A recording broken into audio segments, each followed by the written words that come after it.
Alors il y a des avis qui, enfin c'est pas des avis, enfin oui c'est des avis qui disent qu'il est bon de lire tous les jours la Parashat Aman, donc les psukim dans Parashat Béchalar qui décrivent la descente de l'Aman, donc ce que mangeait le Ham Israël pendant toute la période où ils étaient dans le désert,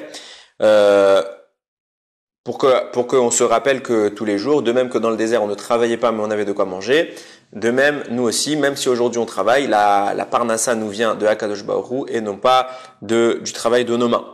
Et donc, il y a un enseignement qui est dit sur ça. Kol haomer parashat Haman bechol yom, tout celui qui réciterait la parashat Haman tous les jours, muftach lo sheloi maratu meizonotav, ve'akadosh baruch hu arev al kar. Donc, c'est écrit qu'on lui promet que jamais sa parnassa, enfin, du coup, sa nutrition, le fait de pouvoir manger diminuera pour lui. En tout cas, il n'aura jamais de problème pour se nourrir. Et Akadosh Baruch Hu témoigne, se porte garant de cela. Par contre, bon, c'est pas un minhag qui s'est répandu en Israël. Nous, on a le minhag de ne pas le dire, rapporte ici à la Rabroura, donc Rav David Yosef. Il y a également qui disent qu'il est bien pour quelqu'un qui est Beyarid, donc même tout seul, c'est pas avec un minyan qu'on le ferait, mais de les réciter les 10 commandements, donc Aseret Adibirot, seulement on ne le fait pas. Ok, même d'après ces avis qui disent, c'est vrai qu'il y a des avis qui le suggèrent. Là, la c'est aujourd'hui qu'on ne le fait pas. Pourquoi? Parce qu'il y a des délateurs qui sont tentés de dire qu'en réalité la seule chose que Hakadosh Baruch Hu nous a dit, qu'on a entendu, qui vient vraiment du ciel, c'est les 10 commandements, donc la Seret Adibirot, et le reste non.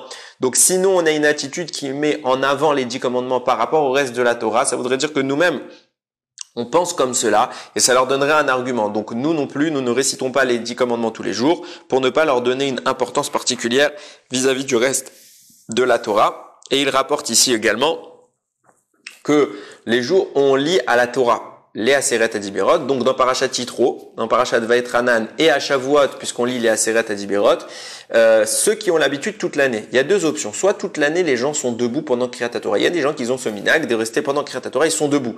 Donc eux, il n'y a aucun problème. Et aussi qui se lèvent à la lecture des Aseret Adibirot, puisque de toute façon, ils sont debout pour tout le reste de la Torah. Par contre, pour tout le reste des gens qui eux ne récitent pas, ne lisent pas la Torah en restant debout, donc ils sont assis et le Chazan lui est debout pendant la lecture.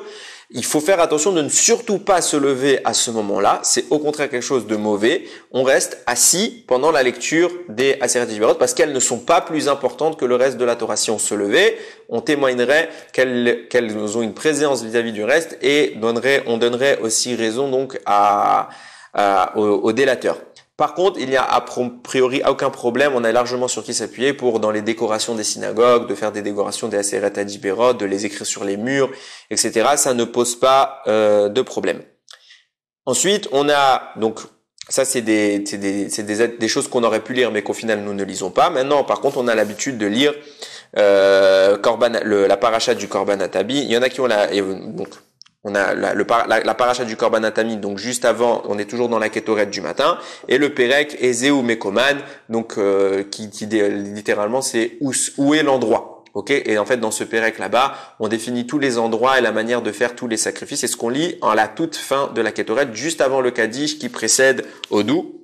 Et tout ça, c'est pourquoi on doit réciter les korban, bien que on ne puisse pas les faire. Pourquoi on les récite dans notre tefila? Déjà, on sait tous que la tefila est venue en remplacement des sacrifices. Alors, il y a plusieurs raisons qui sont évoquées. Il y a le Midrash, enfin la Gemara qui rapporte qu'Avraham, lorsque il a parlé avec Akadosh Baruch Hu pendant l'alliance de Ben Abetarim, Avraham a dit à Akadosh Baruch Hu, qu'est-ce qui se passerait si mes enfants fautent?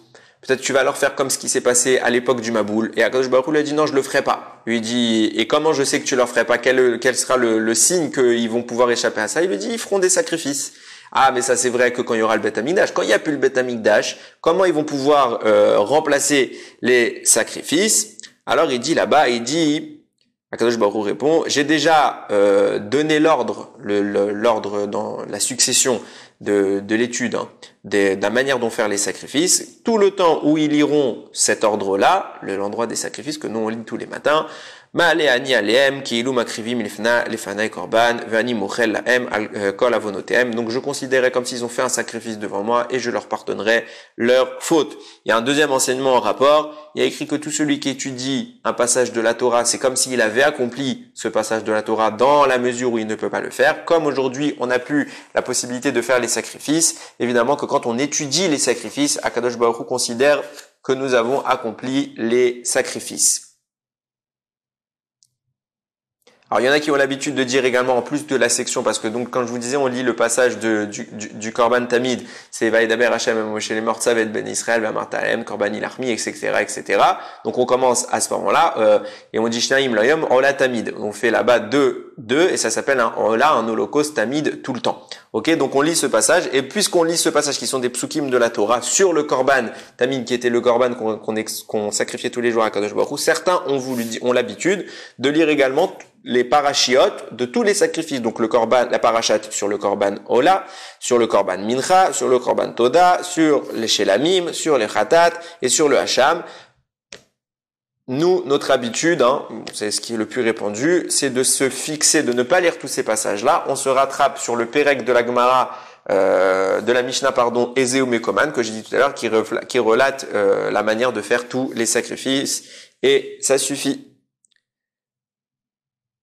Également, donc la paracha des sacrifices ne peut se dire que le jour, ok, et c'est-à-dire donc à partir de l'aube.